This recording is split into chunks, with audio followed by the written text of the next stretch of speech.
Your marketing sucks. And I'm not saying that to be cute. I'm saying it because someone needs to.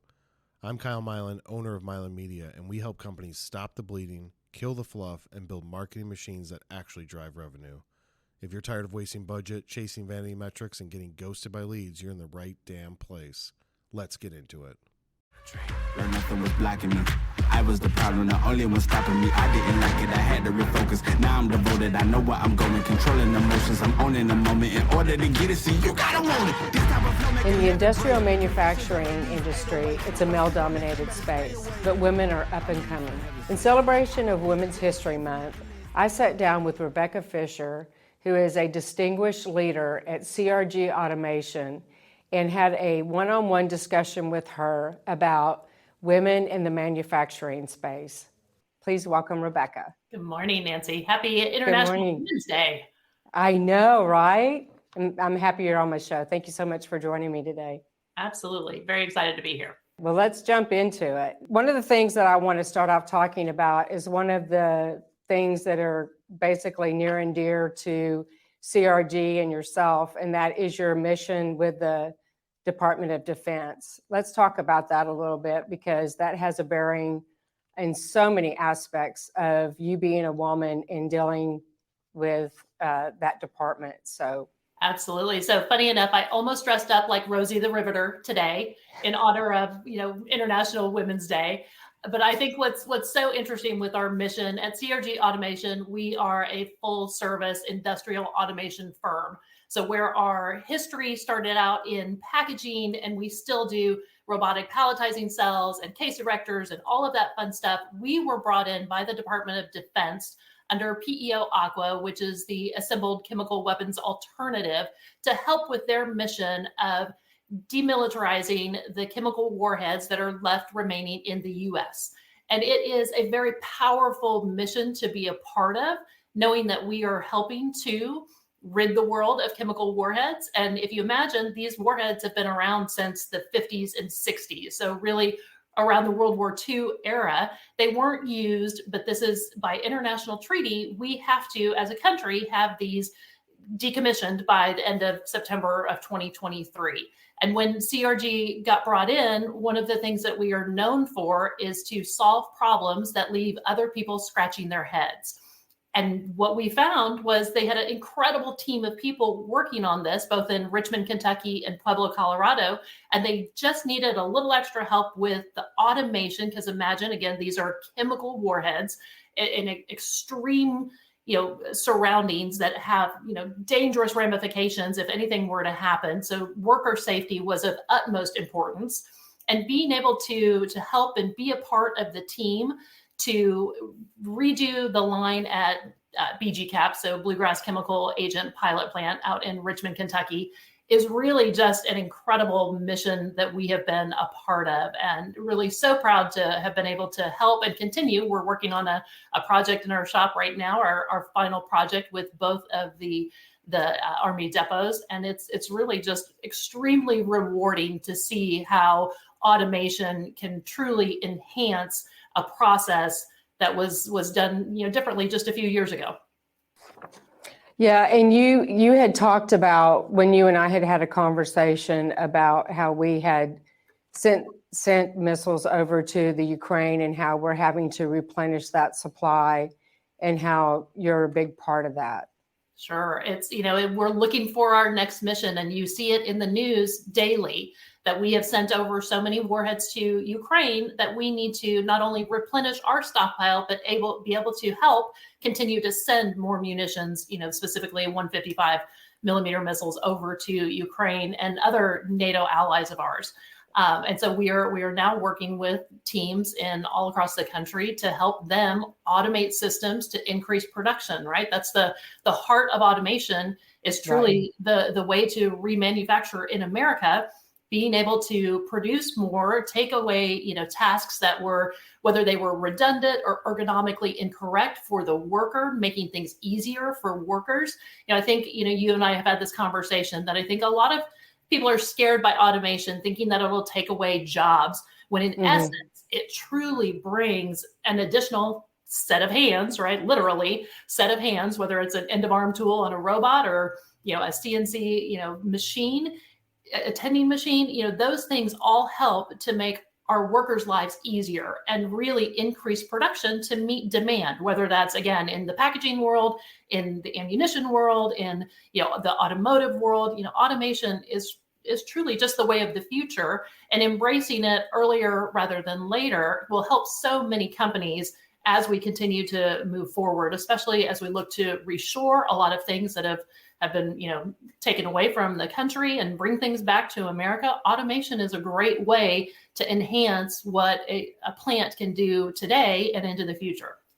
Absolutely, especially with the shortage, of workers, and, technology is advancing all the time, and it just gives people that opportunity to go into areas that they may not have otherwise thought about. So I'm really excited about what you guys do. Thank you. Let's get into the meat of it. So you work with men in government, and you also work with the military, and there's definitely a hierarchy there, a chain of command, if you will. Being a woman, how have you been perceived, and how do you navigate that environment? Sure. I think, there was a saying that I heard, years and years ago, and I just love it. And I teach it to my daughters today. Women were put on this earth to do exactly what men can't. And when you break that down to the differences between men and women, we should embrace that difference. And I think what has helped me be successful in the manufacturing world, and especially walking into areas where I know nothing, right? We'll talk a little bit about my background in a minute, but I'm not a technical person. I'm not the engineer. I'm not the person who is solving these complex problems. But what I am is a person who can walk into a room and ask what's keeping you up at night, right? And being able to approach someone from a place of curiosity, right? Mm-hmm. Versus I have your solution. I know exactly what you need. I have no idea. And so one of the best things that we can bring to the table, and I think especially as women, is taking the time to truly listen to what mm-hmm. someone's problem is, and not try to listen to answer, but listen to understand. And Absolutely. That helps to bring the solution to light. Letting someone walk you through their process and asking them questions that maybe they haven't thought about in years because it's always been done that way. Mm-hmm. Those are the aha moments that I think we find so much excitement with in, not only, CRG automation, but just in general in the working environment, is finding those aha moments where somebody says, now I understand why someone asked that, or, getting down to the folks who are actually doing the work on a day-to-day basis and understanding that they're the ones who are truly in charge of the process, getting mm-hmm. their head and finding out what little buttons they push that you had no idea that they were pushing to make something work. Those are the fun ones. So I think I always try to lead with curiosity, mm-hmm. coming from a place of a humble attitude of, we're here to help. I don't know exactly how I can help you, but I know that I can. I know that we have done it in the past. And so to come in with that, and especially in a situation where you're in, working with the military and there is a chain of command, I think being very respectful to the chain of command is mm-hmm. important. And I would tell you that it's on both sides, and especially as our generation, right? I'm a 90s, or, born in the 70s, raised in the 90s. Here coming up in a few years, I'll be in the 50s club. But I think what's interesting is coming in, and now all of a sudden, the guys who are the ones making the answers are in their 30s, right? Mm-hmm. So it's a new chain of command, if you will, even in the commercial world, and being able to understand who was put in charge, even if it is the younger guy, like being respectful of who is in charge, who is a project lead, will lead to ultimate success, right? There's never a situation where you should feel like you need to go around someone because they're younger, because they're older, because they're, in the military and they've got a higher ranking. I think always being respectful of that chain of command, no matter if it's, commercial industry or military, is just important in life. I absolutely agree. And that leads me to another question that I was thinking about this morning was, because I've been in manufacturing for about 30 years. Is it a generational thing, the way women are perceived because I know myself that whenever I worked with younger men, they had a different attitude, I feel like, towards women in industrial and manufacturing than the older sector. Do you find that to be the case, or do you find that there's actually becoming a shift with the older generation being more accepting of women in this industry? I will say, having only been in manufacturing for a little less than a year, I haven't seen a huge shift in that generational. At CRG Automation, we have folks in their 60s and we have folks in their 20s. So we have more millennials than we do anything else. And what I think has been such a fun and collaborative team is really seeing their ideas form in between the generational gaps and understanding that, yes, maybe one of the older folks on the team has got a tried and true answer, but it's always maybe a younger folk who comes in and says, but have you ever thought about doing it this way? And being able to have that kind of communication, that open communication to debate, right? Without being argumentative, but to debate, to understand, to debate, to find the best way to do something has really been invaluable, at least at CRG Automation. And I would say it really is continuing. I think that, even when I look at my parents and they're can't figure out their, the new iPhone update, taking the time to help them through that and letting them still feel like they are part of the technological revolution and keeping them in, up to date with Facebook and Instagram and being able to see everything that's going on with friends and family. Even from that perspective, I think keeping the older generation, and I hate to even use that word, right? But the generational gaps, keeping them all aligned in one way or another it's just a compelling argument for all of us, because in the end, it'll take all of us to solve some of the world's biggest problems. I completely agree. And it was just a couple of weeks ago, I was talking to our video team, and I had to stop, and I was like, oh my gosh, that's material for a raw right there. For, if you're somebody in my generation and, you're not listening to millennials, you're stupid, because they are so brilliant. And I mean, these kids, I call them kids, but they're not kids. But, they're so smart and they have so many great ideas. It's just absolutely amazing. So I completely agree with you there. Absolutely. I love having some of our younger, and I'll just call them the millennials because that's what they are. I love having the millennials brought into some of these projects because they just have a crazy fresh perspective.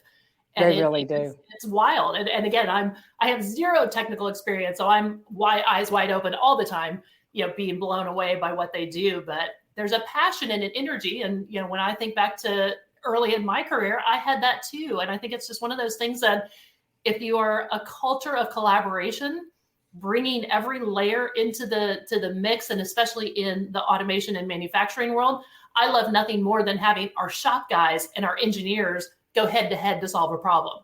Because it doesn't take a degree to solve a problem, right? And I love having that, kind of true collaboration to come together and say, yes, engineer A, you can do all of those things, but you're forgetting about some of the basics of how that piece of material works. And I love when our shop guys can really, handhold with our engineers to solve the craziest things. Right. And that's what teamwork is all about, right? Absolutely. How key do you think it is as a woman to carry yourself very confidently in the industrial space? I think carrying yourself confidently as a woman in any space is important.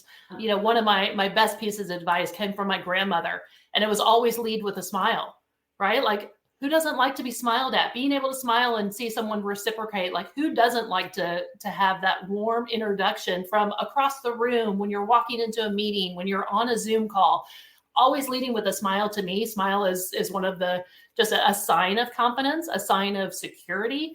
I think that it's one place that, women tend to have a little bit of an advantage of being able to shine the pearly whites and truly see it through your eyes, right? That you are, it's genuine, that you are wanting to engage, that you are wanting to be in conversation with someone. So leading with a smile to me is, my kind of first line of confidence when I walk into any room. And then always trying to come with a humble approach, an approach of curiosity, like I mentioned earlier. Really, I'm here to learn. I don't have all the answers, but I want to learn. I think people tend to gravitate more towards that type of personality than the eager salesman who's, I've got a solution, I know the answer, used car salesman kind of thing.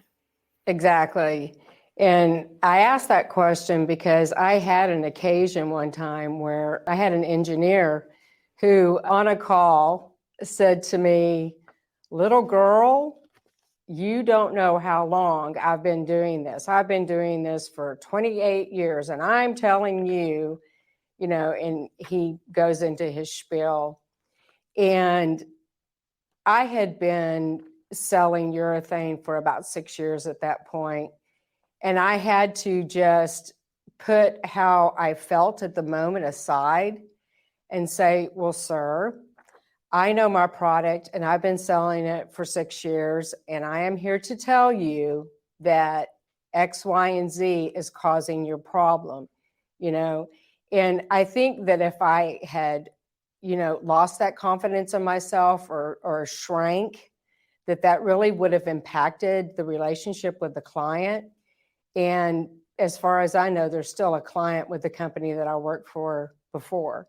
So I just think it's very important, even when you're in a situation, sometimes as women, and not to say that men don't do it too, but I think as women, we'll back off a little bit whenever a man kind of, comes at us. And I think it's important to remember to carry yourself with confidence. Absolutely. Never stifle your voice when you're in a room where you're not represented. Absolutely. I think that those are powerful words to live by, that if you know your stuff, own it. Yes, absolutely. Let's talk about your robots. Let's talk about the robots. Oh my gosh. You really have some super cool robots and automated systems. I am in awe of just all of the things that CRG has been involved with in your projects. And I had asked you what your favorite robot was, and you said it had to be the palletizer. Yeah, we called them Beauty and the Beast. They were on our floor for a couple of months, and it's so impressive and again, I didn't come from the manufacturing world. I don't come from the packaging world. I came from real estate.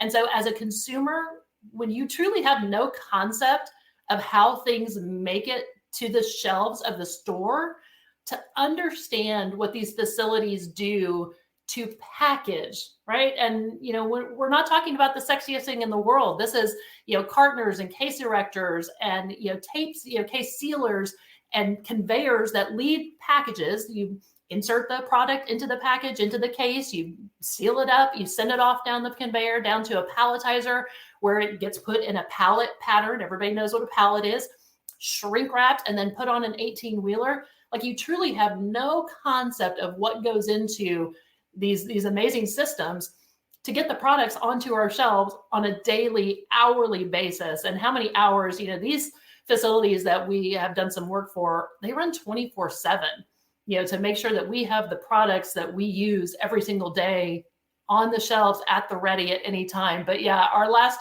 big robotic palletizing cell, it had two enormous robots. They were Kawasaki's. We used, Fanuc, Kawasaki, any brand under the sun, really on client decision.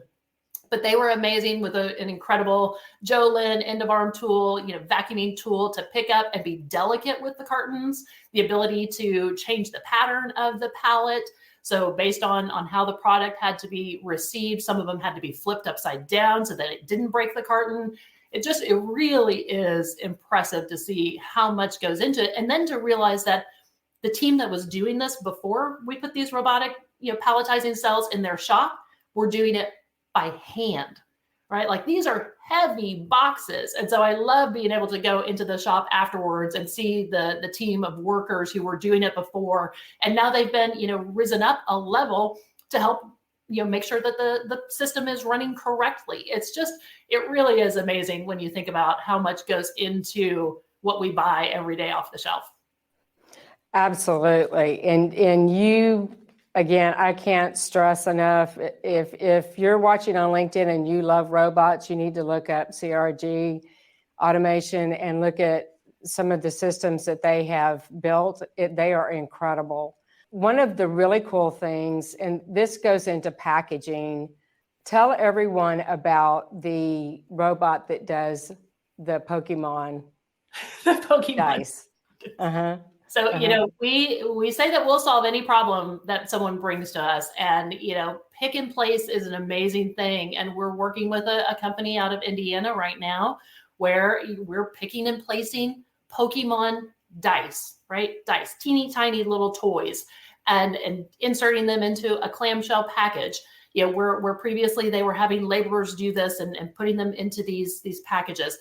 And it's amazing the precision of these pick and place robots to get them down to, it has to have the 5 facing up on this one and the 6 facing up on this one. It's really incredible, the minute, the accuracy down to the smallest millimeter of some of these robots to do some of this crazy work.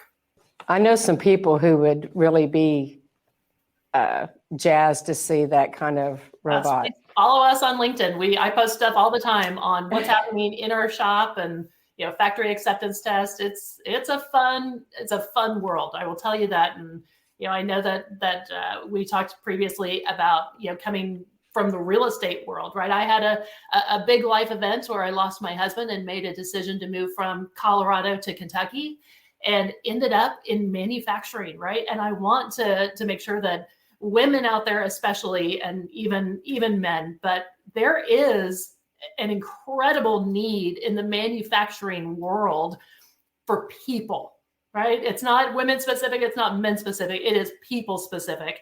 And it has been such a fun and energizing change. I think, my personality is I like to solve problems. I like to think strategically. I like to be a part of a team and collaboration.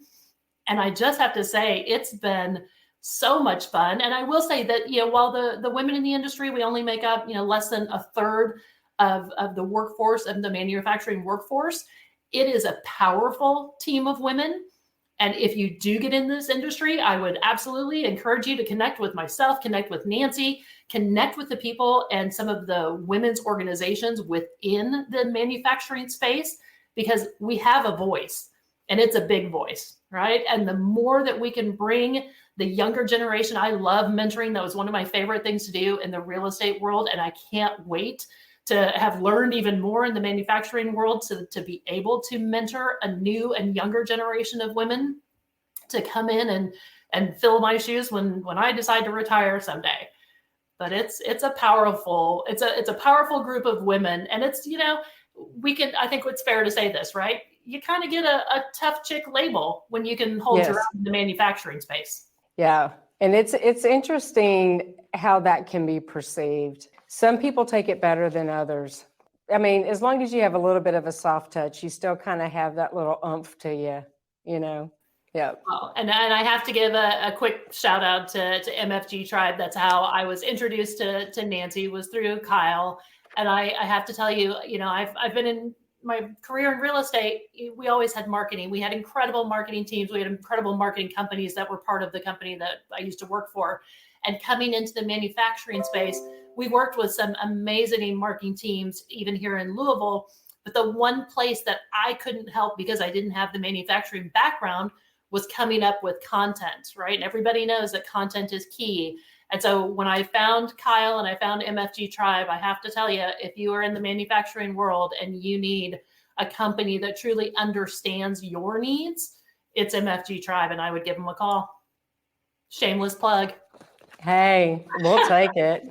We will so take it. Okay, so you have mentioned that your background was primarily in real estate. what was it like for you going from a woman-dominated industry into a male-dominated industry? Was there ever any hesitation on your part to make that switch?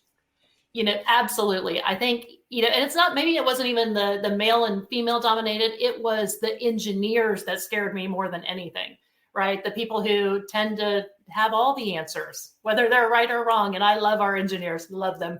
Our owner of a company is an engineer, and I have to go head to head with him sometimes. And I think that was probably more intimidating for me than coming from a female dominated world into a male dominated world.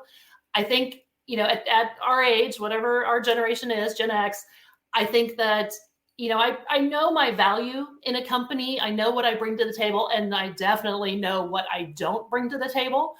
And so I think, that probably was a better avenue for me, was to try something new and to do something that intrigued me, that I didn't know anything about, versus always being the person that had the answers in the real estate world after, 22 years. Let's talk about how it is being you talked about, your husband passing, and I know that you have 3 children, 4, 7, and 9. How does being a single parent and a powerhouse leader in your company, how does that translate? I mean, you and I talked about, when you have a sick kid, how that can be viewed. But what are some of the aspects of your personal life and your professional life that you think intersect? Sure. I think, and this is every woman across the country, and especially all of us that went through COVID that had little kids, the world changed from that moment forward. Having to stop and still be able to do work online from home, and then keep my kids alert and in class online. And my kids are little, right? 9, 7, and 4. They were little, and they were, 7, 5, and 2 during COVID. So I think, the things that I have learned as a woman, and especially as a mother, is that number one, we are all replaceable, period.